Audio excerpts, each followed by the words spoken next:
اعوذ باللہ من الشیطان الرجیم بسم اللہ الرحمن الرحیم قل لا اسألکم علیہ اجرا الا المودۃ فی القربى صدق اللہ العظیم وصدق رسولہ النبی الکریم ان اللہ وملائکتہ یصلون علی النبی یا ایہا الذین آمنوا صلوا علیہ وسلموا تسلیما اللہم صل علی سیدنا و مولانا محمد معدن الجود والکرم وآلہ وصحبہ وبارک وسلم۔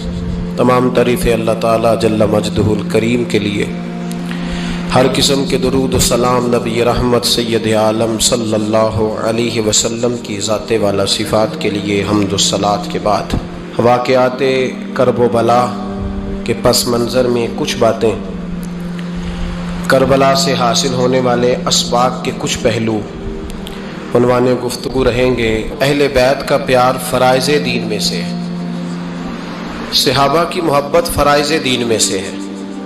جس طرح نماز پڑھنا فرض ہے، روزہ رکھنا فرض ہے، حج کرنا فرض ہے، زکوٰۃ دینا فرض ہے، استطاعت ہو تو حج کرنا فرض ہے، اسی طرح ابو بکر صدیق سے پیار کرنا بھی فرض ہے، جناب عمر سے محبت کرنا بھی فرض ہے، حضرت عثمان کی عقیدت بھی فرض ہے۔ اور نبی پاک نے فرمایا علی سے پیار کرنے والا مومن ہے، اور فرمایا بغض علی نفاق، اس کے سینے میں علی کا بغض ہو وہ منافق ہے، وہ منافق ہے۔ جس کو نبی پاک منافق کہے، منافق ہے کہ نہیں؟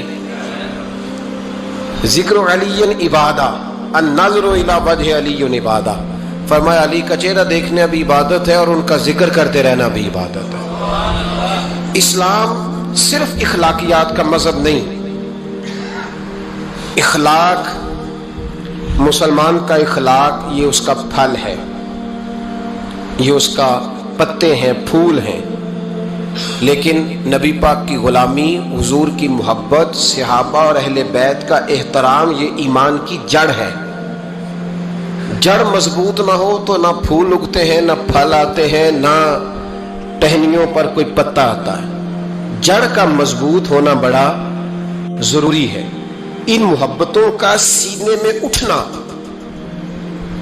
پہلا پہلو آج کے موضوع کا اس کو ذہن میں رکھیں، محبت کا جوش مارنا، محبت کا جوش مارنا، پیار کا بڑھنا، طبیعت میں ذوق پیدا ہونا، یہ ایمان کی علامت ہے۔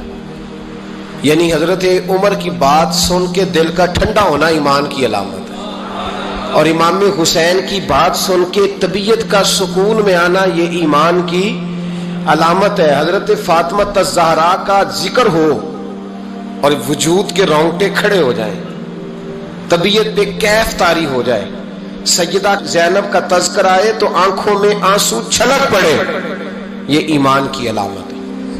انسان کے وجود پر اثر ہو، لیکن جو آدمی کچی کچی باتیں کرے، کمزور کمزور کمزور کمزور کہانیاں سنائے کہ نہیں جی وہ ٹھیک ہے، اہل بیت ہی اصل تھے، سارا کچھ وہی تھے، صحابہ بس وہ، بھائی جس آدمی کے پیچھے مولا علی نماز پڑھتے ہیں وہ بندہ تجھے قبول کیوں نہیں؟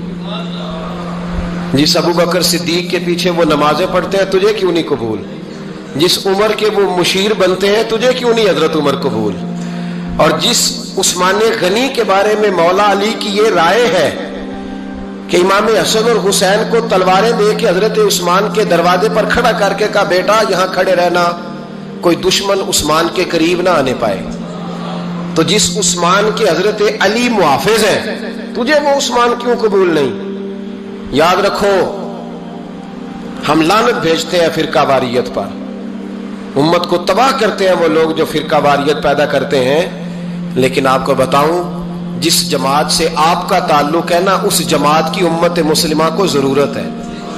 قیامت بھی 10 محرم کو آئے گی، جمعے کا دن ہوگا، تو میں آج دل کو حاضر ناظر رکھ کے اپنی طبیعت کو حاضر پا کے باشعور آپ کو کہہ رہا ہوں، جاگ کے سننا خدا کا واسطہ، آپ اس جماعت سے تعلق رکھتے ہیں، اگر کافر کے سامنے اسلام کا کوئی چہرہ پیش ہو سکتا ہے تو صرف سنی کا چہرہ پیش ہو سکتا ہے، ختم ہو گئی بات.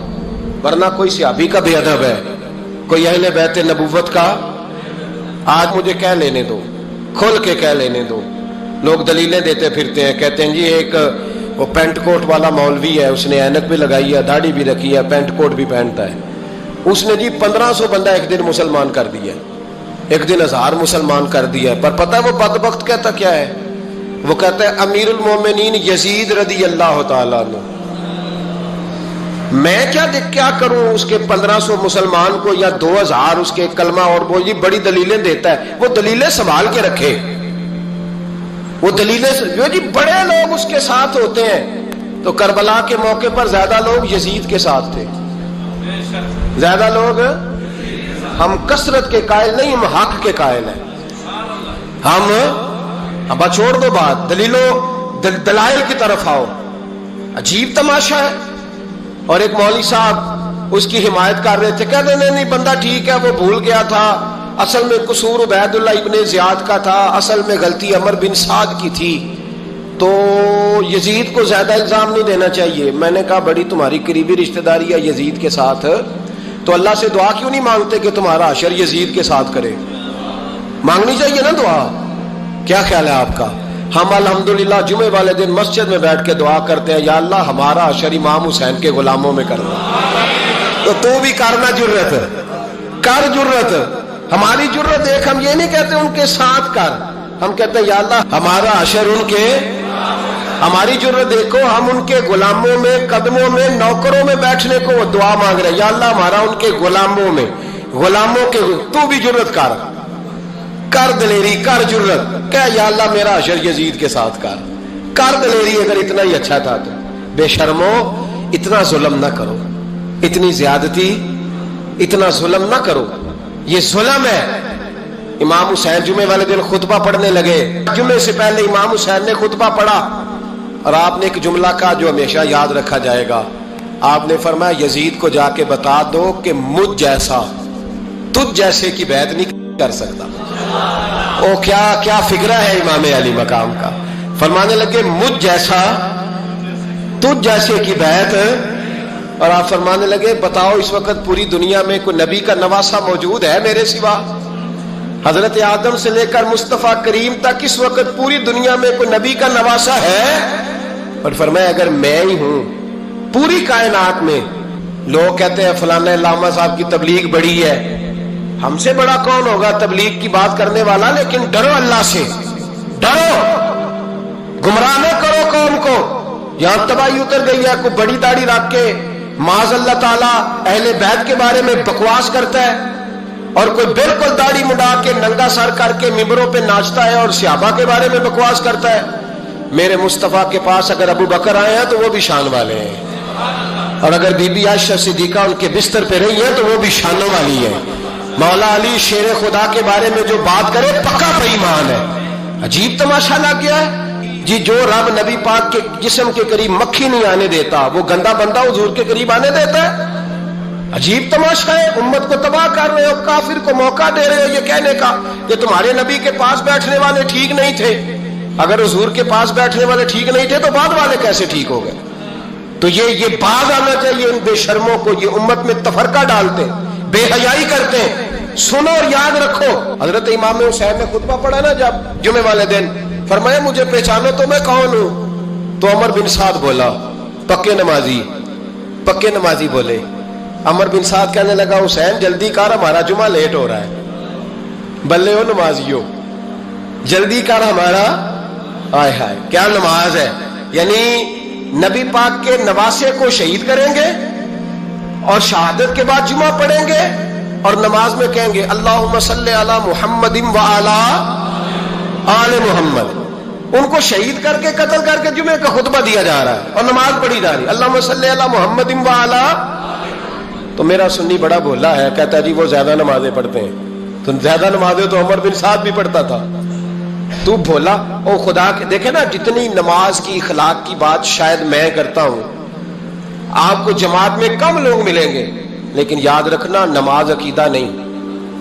روزہ عقیدہ نہیں، عقیدہ حسین ہے، عقیدہ حسن ہے، عقیدہ علی ہے، عقیدہ عثمان غنی ہے، عقیدہ عمر فاروق ہے. میں اس شخص کو کیا کروں؟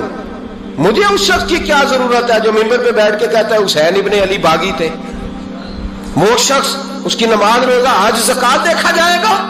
آؤ قرآن مجید سورہ شورا آیت نمبر 23، گھر جا کے قرآن مجید کھولو، یہ والی آیتیں بھی پڑھا کرو، یہ والی بھی کھولا کرو.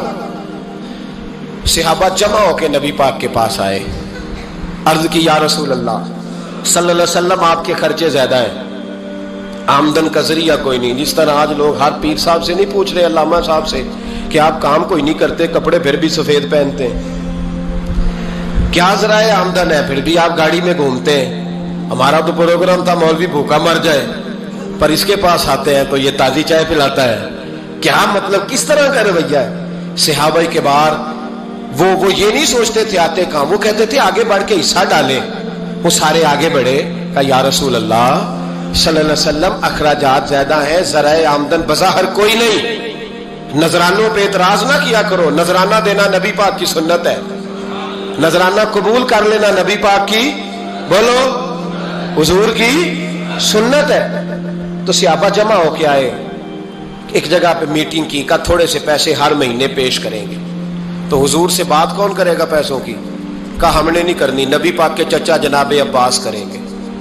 حضرت عباس رضی اللہ تعالیٰ عنہ کے ذمے لگایا گیا. جناب عباس آئے، حضرت عباس رضی اللہ تعالیٰ عنہ پیسے لے کے آئے، اور سیانے بندے تھے، انہوں نے بڑی سمجھداری والی، عقل مندی والی بات چھیڑی. یہ نہیں کہا کہ حضور ہم یہ نذرانہ دیں گے. کہنے لگے یا رسول اللہ ہمیں پتہ ہے آپ کی مذہبی مصروفیت اتنی ہے کہ آپ کو ٹائم نہیں ملتا کاروبار کرنے کا، اگر آپ کام کریں گے تو پھر آپ کس طرح کر کے دین کا کام ہو سکے گا. اور یا رسول اللہ آپ نے جو ہمارے لیے کیا ہے اس کا ہم بدلہ نہیں دے سکتے، ایک حرف کا بدلہ نہیں دے سکتے. حضور یہ تھوڑا سا نذرانہ ہر مہینے لایا کریں گے، قبول کر لیں.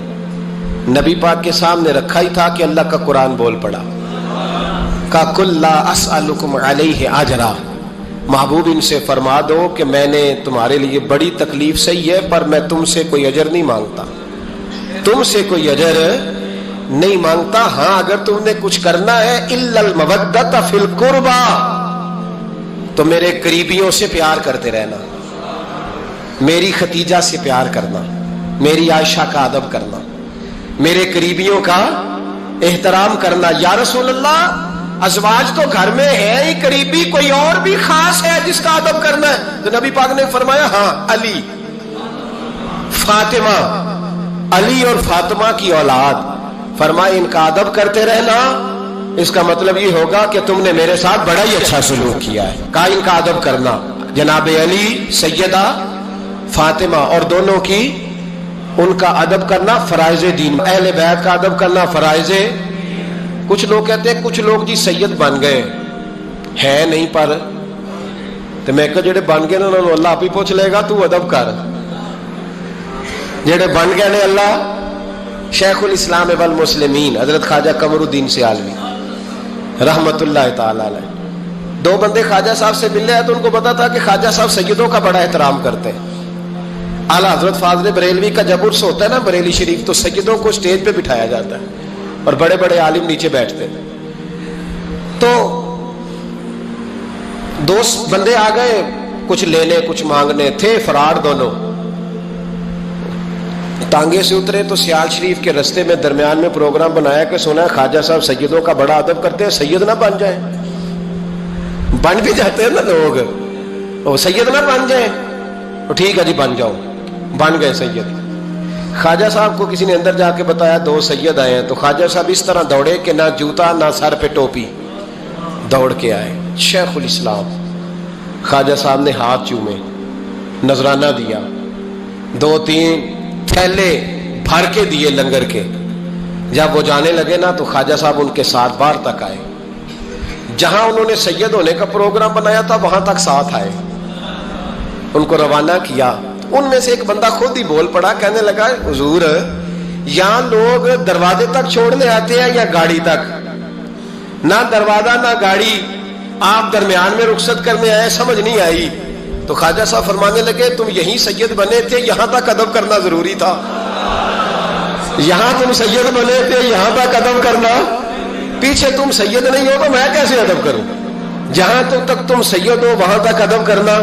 اور میرے اعلیٰ حضرت نے عقیدہ دیا، کہنے لگے تیری نسل پاک میں ہے بچہ بچہ نور، تیری نسل پاک میں ہے بچہ بچہ نور کا، تو ہے عین نور تیرا سب گھرانہ نور کا۔ تو میاں صاحب نے اس کی وضاحت بھی کی، میاں صاحب سے کہا حضور ادب کرتا کون ہے؟ سارے تو ادب کرتے نہیں۔ تو میں دور دینا جاتا، پرانے محدثین نہیں پوچھتا، یہ کشمیر میں میاں محمد بخش صاحب سے پوچھ لیتے حضور ادب کرتا کون ہے؟ تو میاں صاحب فرمانے لگے اصلا نال جے نیکی کریے، کنہ نال؟ اصلا نال جے نیکی کریے تے وہ نسلہ تاک نہیں پھول دے، ہاں بے اصلا نال نیکی کریے تے پھول کنڈیاں نال تول دے۔ بے اصلا فرمانے لگے جو اصل ہوگا نا اخلاق کا، کردار کا، خاندان کا اصل، وہ ہمیشہ مصطفیٰ کے صحابہ کا بھی احترام کرے گا اور اہل بیت نبوت کا بھی ان کا ادب کرے۔ سنیں نبی پاک نے کیا فرمایا، ترمذی میں حدیث ہے، نبی پاک نے خطبہ حجت الوداع دیا۔ لوگ ہمیں کہتے ہیں نماز روزہ حج زکوٰۃ اس سے آگے نہ جاؤ، حضور نے خطبہ دیا، فرمایا میں تمہیں دو چیزیں دے کے جا رہا ہوں، اگر تھام کے رکھو گے تو گمراہی تمہارے پاس نہیں آئے گی۔ یا رسول اللہ کون کون سی؟ فرمانے لگے ایک میں تمہیں قرآن دے کے جا رہا ہوں، دوسرا اپنا خاندان دے کے جا رہا ہوں، ان کو تھام کے رکھنا، گمراہی کبھی تمہارے پاس ان کو تھام۔ سنو حضرت اسامہ بن زید رضی اللہ تعالیٰ، حضرت اسامہ آپ فرماتے ہیں مجھے نبی پاک سے کوئی کام تھا، یہ بھی ترمذی کی حدیث ہے، کہتے ہیں میں حضور سے ملنے گیا تو میں نے نا حضور سے بات چھیڑی، نبی پاک سے میں نے ذکر چھیڑا، جب وہ بات میں نے کرنی شروع کی نا تو حضور نے چادر اوڑی ہوئی تھی، بکل جس کو مارتے ہیں، کہتے ہیں چادر اوڑی ہوئی تھی، تو نبی پاک کی نا چادر میں دو چیزیں حرکت کر رہی، تو جناب اسامہ بن زید رضی اللہ تعالیٰ عنہ فرماتے ہیں بات کرتے کرتے میری توجہ جب ادھر گئی تو میں اصل بات ہی بھول گیا، میں کہنا کچھ چاہ رہا تھا، میری زبان سے کچھ نکل رہا تھا، چونکہ جب توجہ بٹ جاتی ہے نا، اس لیے توجہ بٹ جائے تو پھر لفظوں کا حسن برقرار نہیں رہتا۔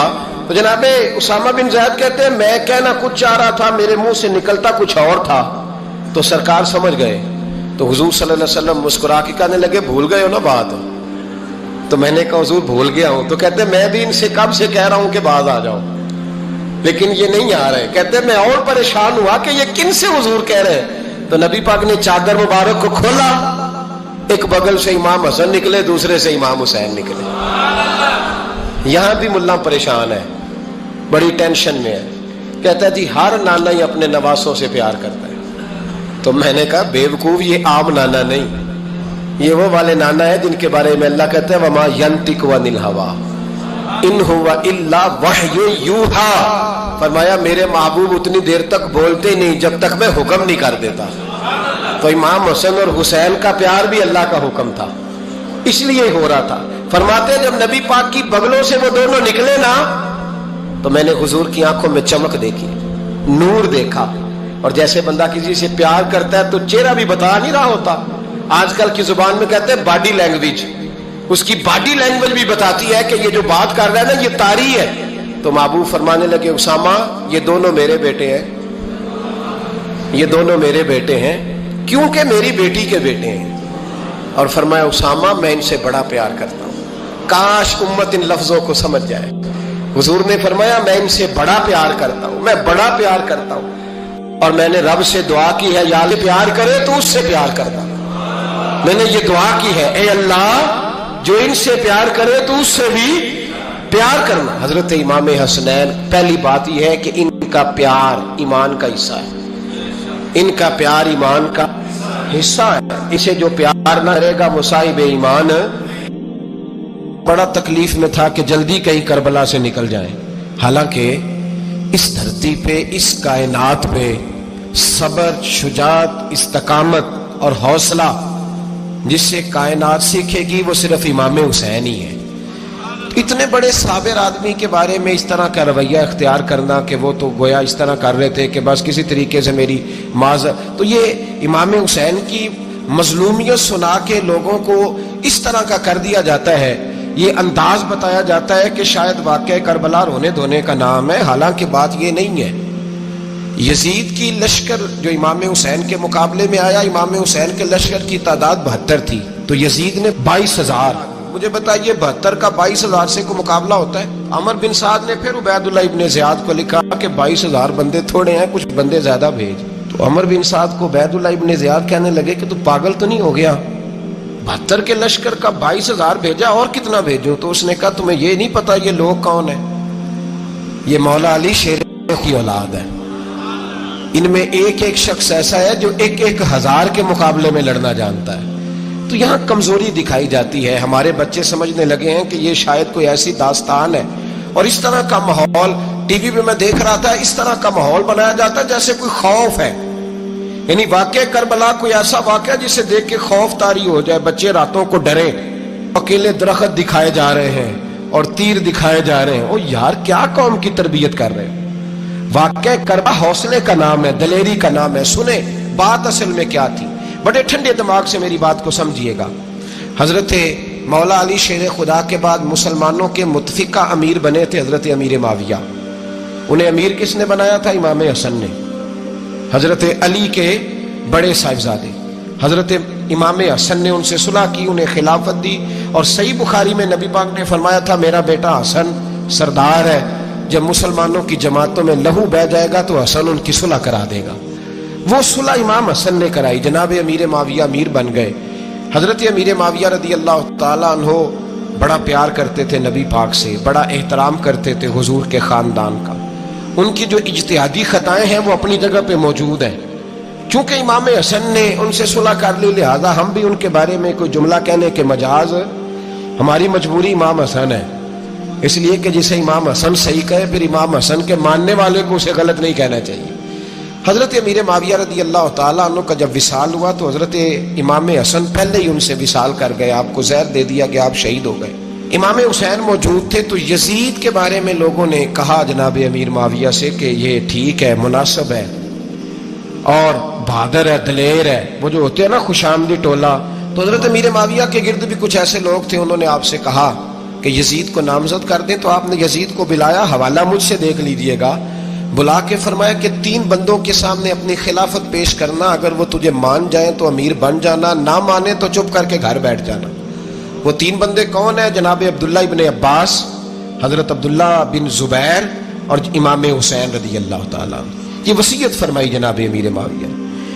حضرت امام حسین کی وہ شخصیت تھی کہ مشکات میں حدیث ہے، نبی پاک صلی اللہ تعالیٰ علیہ وسلم کی چچی جناب ام فضل صبح صبح گھبرائی حضور کی بارگاہ میں آئیں، عرض کی یا رسول اللہ صلی اللہ علیہ وسلم آج میں نے عجیب خواب دیکھا ہے، میں ڈر گئی ہوں۔ حضور نے فرمایا چچی کیا دیکھا؟ عرض کی حضور میں نے کہا ہے کہ آپ کے وجود کا گوشت کا ایک ٹکڑا کٹ کے میری جھولی میں آ گیا ہے۔ حضور یہ کیا ہے؟ تو محبوب خواب سن کے مسکرائے، فرمایا چچی یہ پریشانی والا خواب نہیں، یہ تو خوشی والا خواب ہے، اللہ فاطمہ کو بیٹا عطا کرے گا اور وہ تیری گود میں کھیلا کرے گا، چونکہ وہ میرے وجود کا ٹکڑا ہوگا، لہذا خواب تجھے یہ آئی ہے۔ تو امام حسین پیدا ہوئے، امام حسن کی عمر ابھی 11 مہینے تھی، تو نبی پاک نے امام حسین کو جناب ام فضل اپنی چچی کی گود میں دے دیا کہ فاطمہ کے لیے دونوں بچے سنبھالنا مشکل ہوگا۔ وہ خواب اس طرح پوری ہوئی۔ امام حسین سے حضور نے بڑا پیار کیا، بڑی محبت فرمائی نبی پاک سے۔ کچھ حدیثیں میں نے جمعے میں عرض کی تھیں، حضرت ابو ہریرہ رضی اللہ تعالیٰ عنہ کہتے ہیں یہ واحد بچہ تھا حضور کے گھرانے کا کہ میں نے دیکھا کہ نبی پاک صلی اللہ علیہ وسلم بیٹھے تھے تو یہ حضور سے کہہ رہے ہیں، نبی پاک سے کہ نانا جی اٹھ کے کھڑے ہو، کہتے ہیں حضور کھڑے ہو گئے، تو کہنے لگے میں نے آپ کے برابر جانا ہے۔ بچے جو مرضی ضد کر لیتے ہیں نا، قد چھوٹا تھا، عمر 7.5 سال تھی، کہنے لگے نانا میں نے برابر جانا ہے۔ تو نبی پاک صلی اللہ علیہ وسلم نے ہاتھ پکڑ لیے، فرمایا چل پھر ہو جا برابر۔ تو حضرت ابو ہریرہ کہتے ہیں انہوں نے حضور نے ہاتھ پکڑے، اوپر کھینچا تو امام حسین نے پہلے اپنے پیر حضور کے گھٹنوں پہ رکھے، پھر نبی پاک کے سینے پہ رکھے، اور جب ان کا قد سر تھوڑا سا حضور سے اونچا ہو گیا تو محبوب فرمانے لگے چل بس کر، تو نے تو کہا تھا آپ کے برابر ہونا ہے، تو اوپر نکل گیا ہے، چل بس کر۔ فرماتے ہیں پھر امام حسین نے زبان باہر نکالی تو محبوب ان کی زبان چوسنے لگے، پھر ساتھ لٹا لیا اور انہیں سونگھنے لگے۔ تو میں نے عرض کی حضور آپ حسین کو سونگتے کیوں ہیں؟ تو فرمایا ابو ہریرہ مجھے حسین کے وجود سے جنت کی خوشبو آتی ہے، مجھے حسین کے وجود سے جنت کی۔ ایک دن حضور گزر رہے تھے، اصل اس طرح تھا کہ یہ نبی پاک کا حجرہ تھا، جن لوگوں کو اللہ نے مدینے کی زیارت کرائی ہے وہ جان سکتے ہیں نبی پاک کا حجرہ تھا، تو حضور کے حجرے کی اس جانب یعنی مسجد کی جو بالکل سیدھ ہے اس کی بیک میں سیدہ فاطمہ رہتی تھی۔ تو حضور اکثر نہ نماز کے لیے جب نکلتے تو حضرت فاطمہ کے حجرے کے پاس سے ہو کر دوبارہ محراب میں جاتے، محبوب حجرے کے پاس سے گزرے تو امام حسین رو رہے تھے، تو حضرت فاطمہ نے کسی بات میں جھڑک دیا تو امام حسین رونے لگے، تو نبی پاک نماز کے لیے گئے تو واپس لوٹ آئے اور واپس تشریف لا کے کہا فاطمہ حسین کو کیا ہوا؟ عرض کی یا رسول اللہ تنگ کر رہے تھے میں نے ڈانٹ دیا ہے۔ کیا خوبصورت جملے ہیں حدیث پاک میں، سرکار نے فرمایا فاطمہ اس کو حسین کو نہ رونے نہ دیا کر، یہ جب روتا ہے نا تو میرے دل کو تکلیف ہوتی ہے۔ تو بی بی صاحبہ کہتی ہیں یہ حکم آیا نبی پاک کا میرے نام، پھر میں نے ڈانٹنا چھوڑ دیا۔ یہ ان کے فضائل تھے کم، ان کی تربیت خود نبی پاک نے فرمائی، خود ڈیوٹی۔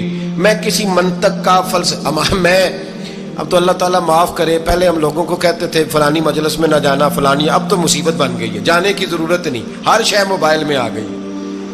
مجھے بھیجتے ہیں کہتے ہیں حضرت صاحب یہ ذرا سننا، یہ ذرا سننا، کل کراچی سے کچھ مہمان آ گئے اور بچوں نے وہ کلپ سنبھال کے یہ مولوی دیکھو کیا کہتا ہے۔ اب آیتیں پڑھی جا رہی ہیں قرآن پاک کی، اتنا ٹکڑا یہاں سے لیتے ہیں، اتنا ٹکڑا یہاں سے لیتے ہیں اور ملا کے پتہ نہیں کون سا مکسچر بنا رہے ہیں، کسی آیت کا ترجمہ نہیں، کوئی واضح حدیث نہیں، ایسے ہوا ہوگا پھر اس کو اس سے جوڑ لیں تو کیا بنتا ہے، اتنی جمع کر لیں۔ یہ کون سا دین ہے جو توڑ مروڑ کے بیان کر رہے ہیں؟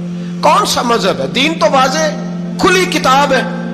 اب ہمارا یہ شوق ہے، ہم ہر تماشا دیکھنا چاہتے ہیں، ہم اپنے لوگوں کی قدر نہیں کرتے اور بڑی بڑی دور جا کے ہم غلط معاملات میں جاتے ہیں، پھر ذہن ہمارے شکوک کا شکار ہوتے ہیں۔ ہمیں سمجھنا چاہیے کوئی ایسی کسی دلیل کی ضرورت نہیں ہے، جب ان کے واضح چیزیں ان کی کتابیں میں موجود ہے، حدیث میں موجود ہے، قرآن مجید میں ان کے فضائل کھل کے موجود ہے، تو دور جانے کی کیا ضرورت؟ حضور ان کی ٹریننگ کراتے تھے۔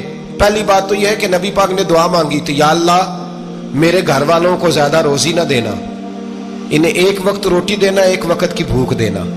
یہ جو 10 دن کربلا میں انہیں ٹینشن نہیں نہ ہوئی، انہیں عادت تھی فاقہ کرنے کی، انہیں 3 دن وصلی روزے رکھنے کی عادت تھی، پہلی بات۔ دوسرا یہ کہ جہاد کی تربیت حضور خود کراتے تھے۔ حضرت فاطمہ الزہرا کہتی میں پردے کے پیچھے دیکھ رہی تھی، نبی پاک نے امام حسن اور حسین سے فرمایا چلو میرے سامنے کشتی لڑو، تو دونوں حضرات آپس میں جب کشتی لڑنے لگے تو نبی پاک نا امام حسن کو کہتے ہیں حسن حسین کو ٹانگوں سے پکڑو، حسن حسین کو پیچھے سے پکڑو۔ جب نبی پاک بار بار امام حسن کو بتا رہے تھے تو سیدہ پیچھے سے بول پڑی، کہنے لگی یا رسول اللہ آپ چھوٹے کو بتائے، آپ بڑے کو بتا رہے ہیں، بڑا تو پہلے 11 مہینے بڑا ہے، تو آپ چھوٹے کو بتائے بڑے کو بتا رہے۔ تو فرمایا فاطمہ تو چپ کرنا، جو میں دیکھ رہا ہوں تو نہیں نہ دیکھ رہی، ایک کو میں بتا رہا ہوں دوسرے کو جبریل امین بتا رہے ہیں۔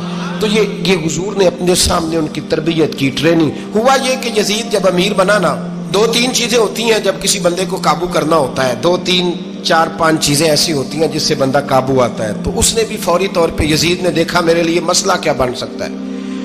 ولید بن عتبہ اس وقت مدینے کا گورنر تھا، یزید نے اس کو خط لکھا کہ امیر عرب کا رواج آج بھی ہے کہ جب تک نئے خلیفہ کی بیعت نہیں ہو جاتی پرانے کے انتقال کی خبر ہی نہیں دیتے، اس کو رکھے رکھتے ہیں، یہ ان کا طریقہ ہے۔ وہ کہتے ہیں کہ ولی عہد اچھی طرح قبضہ کر لے پھر بتائیں گے۔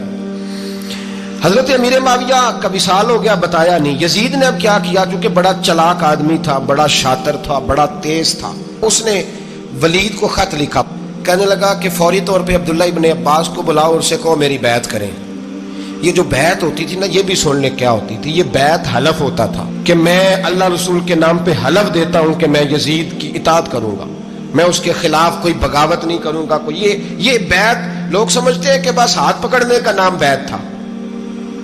اس بیعت کا متبادل جمہوری ملکوں کے اندر ووٹ آیا ہے، تو کہا بیعت کرے، حضرت عبداللہ ابن عباس کو بھی بلاؤ، عبداللہ بن زبیر کو بھی بلاؤ، امام حسین کو بھی بلاؤ۔ امام حسین آدھی رات کے وقت بیٹھے تھے مسجد نبوی میں، چونکہ 5 نمازوں کی آپ امامت کرتے۔ امام حسین نماز پڑھا کے عشاء کی بیٹھے تھے، جناب عبداللہ بن زبیر۔ عبداللہ بن زبیر کون تھے؟ یہ نبی پاک صلی اللہ علیہ وسلم کی پھوپھی پوتے تھے اور جناب صدیق اکبر کے نواسے تھے۔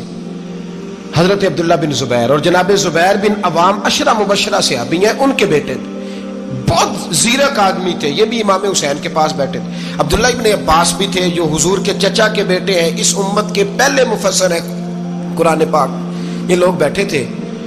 تو ولید نے ایک بندہ بھیجا، اس نے آ کے کہا جناب آپ کو گورنر صاحب نے بلایا ہے۔ تو عبداللہ بن زبیر کہنے لگے حسین اس وقت بلانے کی بات سمجھ میں نہیں آئی۔ تو امام حسین بڑے بصیرت والے تھے، اللہ نے بصیرت دی تھی، کہنے لگے عبداللہ آپ کو سمجھ نہیں آئی، مجھے سمجھ آ گئی ہے، امیر معاویہ وصال کر گئے، اور یہ ہمیں جو بلایا گیا ہے نا یہ یزید کی بیعت کے لیے بلایا گیا ہے۔ تو کہا پھر آپ آدھی رات کو نہ جائیں، آپ کے لیے خطرہ ہوگا۔ تو امام حسین فرمانے لگے خطرہ حسین کو نہیں ہوتا، نہیں کہا پھر بھی آپ مہربانی کریں ذرا احتیاط سے جائیں۔ تو جناب عبداللہ ابن زبیر نے، عبداللہ ابن عباس نے 14 بندے نیزے دے کے، تلواریں دے کے امام حسین کے ساتھ بھیجے، اور کہا کہ امام حسین اگر اس نے کوئی غلط ملت بات کی نا، زبردستی بیعت کرنے کا کہا، تو آپ بس کوئی ایک بات اونچی آواز میں کر دینا، یہ سپاہی پیچھے آ جائیں گے۔ امام حسین ان 14 بندوں کو لے کے گورنر ہاؤس پہنچ گئے۔ جب آپ وہاں پہنچے اس نے بتایا، اس نے کہا جی حضرت امیر معاویہ انتقال کر گئے اور آپ نے یزید کی بیعت کرنی ہے۔ تو امام حسین فرمانے لگے میں چھپ کے بیعت نہیں کروں گا، مجمع لگاؤ، جمعے والے دن اعلان کرو، جو طریقہ ہے حضرت ابو بکر صدیق کا، جو طریقہ ہے حضرت عمر فاروق کا، جو انداز حضرت عثمان غنی کا ہے، جو مولا علی کا ہے، سر عام اعلان کرو، اگر ساری دنیا یزید کی بیعت کرے گی تو میں بھی تیار ہوں۔ تم مجھ سے بیعت لے کے پھر لوگوں کو بتانا چاہتے ہو کہ حسین بیعت ہو کر رہے ہیں تو تم کیوں نہیں کر رہے؟ میں عام آدمی نہیں ہوں، لہذا چھپ کے بیعت نہیں کرتا۔ جب یہ بات کی نا تو ولید بڑا نرم دل تھا اور امام حسین کی شان کو جانتا تھا، وہ جانتا تھا یہ نبی پاک کا خاندان ہے۔ اس نے کہا جی مجھے تو حکم تھا، باقی آپ حضور کے نواسے ہیں، میں کر کچھ۔ وہاں ایک بڑا بدبخت شخص بیٹھا تھا، عبد الملک بن مروان، وہ ولید سے کہنے لگا کہ اگر حسین آج تمہارے ہاتھ سے نکل گئے تو تمہارے لیے بہت بڑا مسئلہ کھڑا ہو جائے، انہیں جانے نہ دینا، یا بیعت کراؤ یا ان سے کہو جنگ کے لیے تیار ہو۔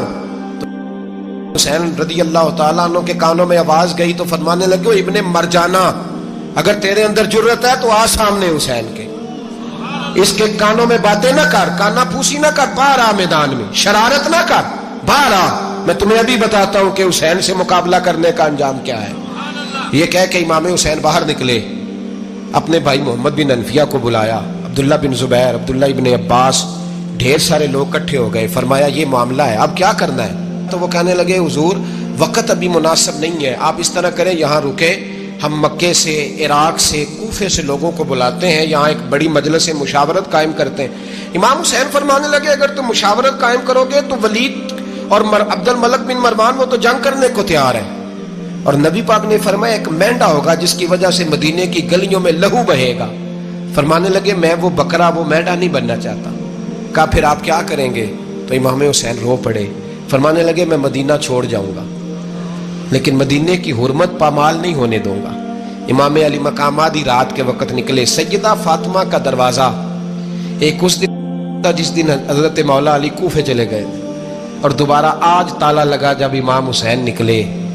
آپ جنت البقیع کے پیچھے کھڑے ہو کے حضور کا روضہ دیکھنے لگے، اس وقت گنبد تو نہیں ہوتا تھا، روضہ دیکھنے لگے۔ نانا تیرے کرم کے خزینے کی خیر ہو، میں جا رہا ہوں تیرے مدینے کی خیر ہو۔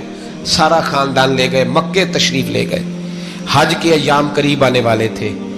امام حسین نے وہاں لوگوں سے باتیں کی۔ جب امام حسین وہاں پہنچے تو کوفے سے خط آنے لگے۔ کوفہ حضرت علی کا دارالخلافہ تھا، وہاں آپ کے محبین، پیار کرنے والے ڈھیروں تھے، انہیں خط لکھے کہ حضور آپ چپ کر کے بیٹھے ہوئے ہیں اور ہمارے اوپر یزید مسلط ہو گیا ہے، آپ اگر میدان میں نہیں نکلیں گے، آپ نہیں آئیں گے تو ہم اللہ کی بارگاہ میں شکوہ کریں گے کہ کوئی ہماری کمان کرنے کو تیار ہی نہیں ہوا۔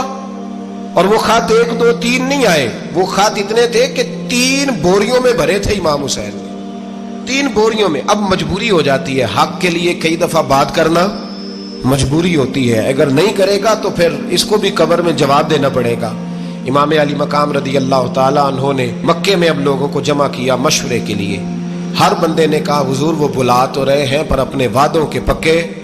کہا حضور وہ پکے نہیں، آپ نہ جائیں۔ ہر بندے نے کہا حالات ٹھیک نہیں، حالات گراؤنڈ ریالٹی صحیح نہیں، یہی مشورہ آج بھی ہر بندہ دیتا ہے، ابھی حالات نہیں۔ اتنے خراب حالات کبھی نہیں ہوئے تھے جتنے امام حسین کے دور میں تھے۔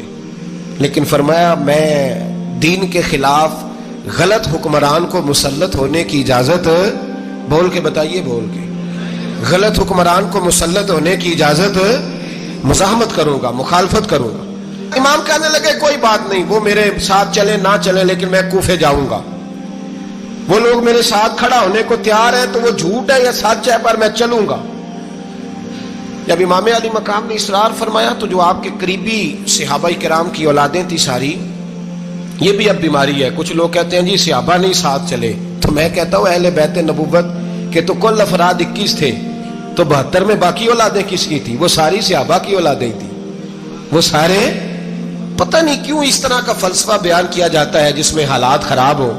حضرت سیدنا امام علی مقام کو جب بہت زیادہ کہا گیا نا تو امام حسین رضی اللہ تعالیٰ انہوں نے فرمایا چلو میں ایک کام کرتا ہوں، مسلم بن عقیل کو بھیجتا ہوں، حضرت علی کے بھتیجے ہیں، امام حسین رضی اللہ تعالیٰ عنہ کے چچا کے بیٹے ہیں، حضرت عقیل کے صاحبزادے مسلم بن عقیل بڑے سمجھدار آدمی تھے، معاملہ فہم تھے، بڑے جری تھے، اتنا زبردست مشورہ کم لوگ دیتے ہیں جتنا حضرت مسلم بن عقیل دیتے تھے۔ ان کو بھیجا گیا کوفے۔ اب اس میں بڑی تفصیل ہے، وہ اپنے 2 بچے بھی لے گئے۔ جب وہ کوفے پہنچے نا تو کوفے پر جناب نعمان بن بشیر کی حکومت تھی، آپ گورنر تھے اور اہل بیت سے بڑی عقیدت رکھنے والے، نرم رویہ۔ عبید اللہ ابن زیاد کوفے کا گورنر نہیں تھا، یہ کسی اور علاقے کا تھا۔ جب آپ وہاں پہنچے تو نعمان بن بشیر نے دیکھا کہ حضرت مسلم بن عقیل آئے ہیں تو لوگ دوڑے ان کی بیعت کرنے، بھاگے، اتنے لوگ جمع ہوئے کہ ایک دن میں 17,000 آدمی نے بیعت کر لی۔ کتنے بندے جی؟ 17,000 آدمی ایک دن آیا۔ اب وہ جو امام مسلم بن عقیل کے وہاں نعرے لگانے والے تھے کہنے لگے حضور یہ پہلے دن کی کارکردگی ہے، 2-4 دن میں دیکھیے کیا ہوتا ہے۔ 2-4 دن میں کیا ہوا؟ 40,000 آدمی نے بیعت کر لی۔ اب وہ 40,000 بندہ تیار ہو گیا۔ ادھر سے جو یزید کے وفادار تھے انہوں نے خط لکھا یزید کو کہ تو نے بڑا نرم آدمی گورنر بنایا ہے اور 40,000 بندہ چلا گیا حسین کی طرف، اگر ایک دن مسلم بن عقیل اور رہے تو جو تمہارا گورنر بیٹھے ہیں نا جناب نعمان بن بشیر، ان کو گورنر ہاؤس سے نکال کے مسلم بن عقیل قبضہ کر لیں گے، تو چپ کر کے بیٹھا ہے۔ یزید بڑا تیز تھا، اس نے ایک آدمی گھوڑے پہ دوڑایا۔ عبید اللہ ابن زیاد ایک اور علاقے کا گورنر تھا پر بڑا ظالم سا بدماش تھا، بڑا سخت گیر آدمی تھا۔ اس کو کہا کہ تو پہلے ایک صوبے کا گورنر ہے، جا تجھے دوسرا صوبہ بھی دیا۔ اس طرح کار فوری طور پہ کوفے پہنچ اور جا کے مسلم بن عقیل کو گرفتار کر، جو آدمی ان کا ساتھ پھر بھی دے اسے قتل کر دے۔ اس نے کیا کیا؟ وہ آدھی رات کو آیا، منہ چھپایا، جبہ پہنا، لوگ سمجھے امام حسین آ گئے۔ بہت سارے لوگوں نے اس کے نعرے بھی لگائے۔ وہ چپکے سے داخل ہوا اندر، اور چپکے سے داخل ہو کے اس نے سب سے پہلا کام یہ کیا کہ نعمان بن بشیر رضی اللہ عنہ کو معزول کیا، کوفے کے گورنر ہاؤس پہ قبضہ کیا۔ پھر اس نے اسی وقت سوئے ہوئے سرکردہ لوگ، جس طرح ایک گاؤں کا چودھری دوسرے کا محلے میں قبیلوں کے جو لوگ تھے چودھریوں کو بلایا، کچھ کو سزائیں دی، کچھ کو سخت کہا، کچھ کو ان کے عیب گنوائے کہ وہ تمہارا فلانا مسئلہ پھر خراب کر دوں گا، بلیک میل کیا۔ صبح ہونے تک حالات اگر تم نے میرے قابو میں نہ کیے تو یاد رکھنا بڑا مشکل ہوتا ہے حق پہ کھڑا ہونا، بڑی چیزیں لوگوں کو یاد آتی ہیں، اللہ جانتا ہے، پہلے کچھ ہوتا ہے بعد میں معاملہ کچھ ہوتا ہے۔ حضرت مسلم بن عقیل کے ساتھ جس دن عبید اللہ ابن زیاد آیا 40,000 کا لشکر تھا۔ اگلے دن صبح ہوئی، اگلے دن تو یہ حال ہو گیا کہ آپ جب کوفے کی جامع مسجد میں زور کی نماز کے لیے گئے تو 5-7 ہزار آدمی نماز پڑھنے آیا، اور جب مغرب کا وقت آیا تو لوگوں نے چند ہزار لوگ رہ گئے، نماز کی نیت باندھی۔ توجہ کرنا میری بات پہ، ایک مسئلہ بھی سمجھ میں آئے گا۔ لوگوں نے نماز کی نیت باندھی تو حضرت مسلم بن عقیل امامت کر رہے ہیں، ہاتھ باندھے ہوئے ہیں، تو بہت سارے لوگوں نے پیچھے ہاتھ چھوڑ دیے۔ ایک بندے نے دوسرے سے پوچھا وہ ہاتھ کیوں نہیں باندھتے؟ کہنے لگے اگر عبید اللہ ابن زیاد کے کسی بندے نے دیکھ لیا نا تو ہم اسے کہیں گے ہم تو نماز پڑھ ہی نہیں رہے تھے، ویسے ہی کھڑے تھے، ہاتھ ہی نہیں باندھے سرے سے۔ جب نماز کی امامت باندھی تو 10-11 صفیں تھیں۔ جب مسلم بن عقیل رضی اللہ تعالیٰ عنہ نے سلام پھیرا تو پیچھے بندہ ہی کوئی نہیں تھا۔ حضرت مسلم بن عقیل کو گرفتار کیا گیا۔ عرب کا رواج تھا دشمن کو سخت سزا دیں تاکہ باعث عبرت بنے۔ بہت اونچا مینار تھا کوفے کا، گورنر ہاؤس کا، اوپر لے جا کے جناب مسلم بن عقیل کو زمین پہ گرایا گیا، اور جب وہ شہید ہو گئے تو شہید ہونے سے ایک رات پہلے وہ خط لکھ چکے تھے امام حسین کو کہ آپ آ جائیں، حالات بڑے اچھے ہیں۔ خط ملا تو امام حسین مکے سے کوفے کی جانب چل پڑے۔ امام علی مقام رضی اللہ تعالیٰ عنہ جب چل پڑے، تشریف لا رہے تھے تو رستے میں فرزق شاعر ملا، بڑا محب اہل بیت تھا۔ رستے میں ملاقات ہوئی، اللہ اکبر، حضرت مسلم بن عقیل جب گرایا شہید ہو گئے تو پھر اس نے اس طرح کیا کہ آپ کی لاش کو لٹکا دیا چوک میں۔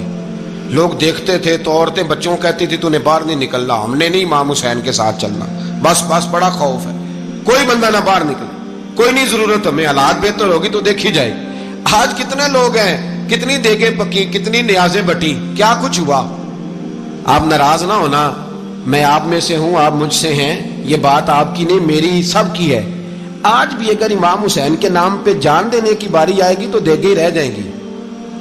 ناراض تو نہیں ہو گئے آپ لوگ؟ فٹافٹ مائیں کہیں گی باہر دی جانا، بالکل پتر سانو کی لگے، سارا دن کوئی ہمارے لیے؟ وہ پیر صاحب تو کرتے رہتے ہیں باتیں، ان کا تو کام ہے، خبردار ہم نے نہیں جانا۔ دیگیں دینے کو سارے تیار ہیں، جانے دینے کو تیار ہونا۔ ناراض ہو گئے آپ لوگ؟ چلو کوئی نہیں، ہو جاؤ، خیر صلی اللہ ہے، بات تو ٹھیک کر رہا ہوں نا۔ حضرت امام حسین رضی اللہ تعالیٰ عنہ نے فرزق شاعر رستے میں ملا تو امام حسین کو کہنے لگا کہاں جا رہے ہیں؟ فرمایا میں کوفے جا رہا ہوں۔ کہنے لگا حضور نہ جائیے گا، لوگوں کے دل آپ کے ساتھ ہیں، تلواریں آپ کے ساتھ نہیں۔ سیدنا امام حسین رضی اللہ تعالیٰ عنہ کو آ کے کہا حضور وہ سارے کوفے والے مانتے ہیں کہ بات حسین کی ٹھیک ہے لیکن آپ کی سپورٹ نہیں کریں گے۔ اور اگلی بات فرزق نے یہ کی کہ حضور میں حضرت مسلم بن عقیل کی لاش کو لٹکی ہوئی دیکھ کے آیا ہوں کوفے کے چوک میں۔ بڑا ہی خوبصورت فکرہ ہے امام حسین کا۔ فرمانے لگے میرا بھائی لٹکا ہوا تھا، کہیں کسی کے آگے جھکا تو نہیں تھا؟ لٹکا ہی تھا نا، کہیں جھکا تو نہیں کسی کے آگے؟ کہا حضور نہیں۔ تو آپ فرمانے لگے اگر مسلم بن عقیل لٹک گیا تو حسین بھی لٹک جائے گا، لیکن جھکے گا۔ حضرت امام حسین تشریف لائے، بچوں سمیت آئے۔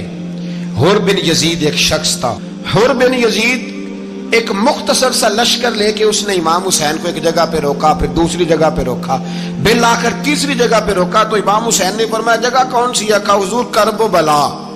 فرمایا بس یہی خیمے لگا دو، یہی۔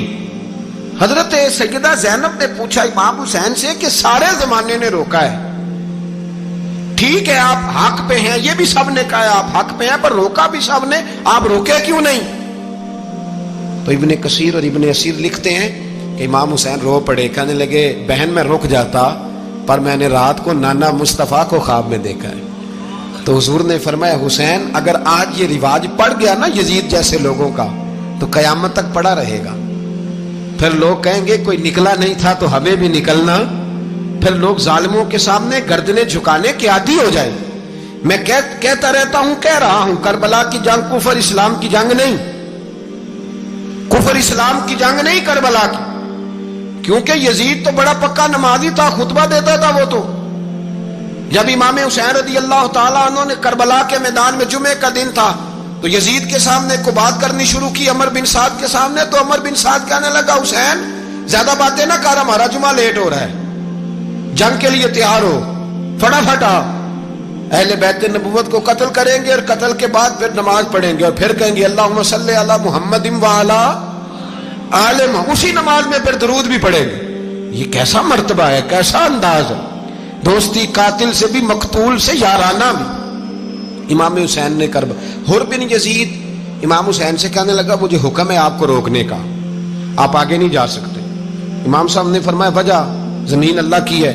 اس نے کہا آپ بیعت نہیں کر رہے، یزید کی حالات آپ کے حق میں درست نہیں ہیں، آپ نہیں جائیں گے۔ امام روک گئے۔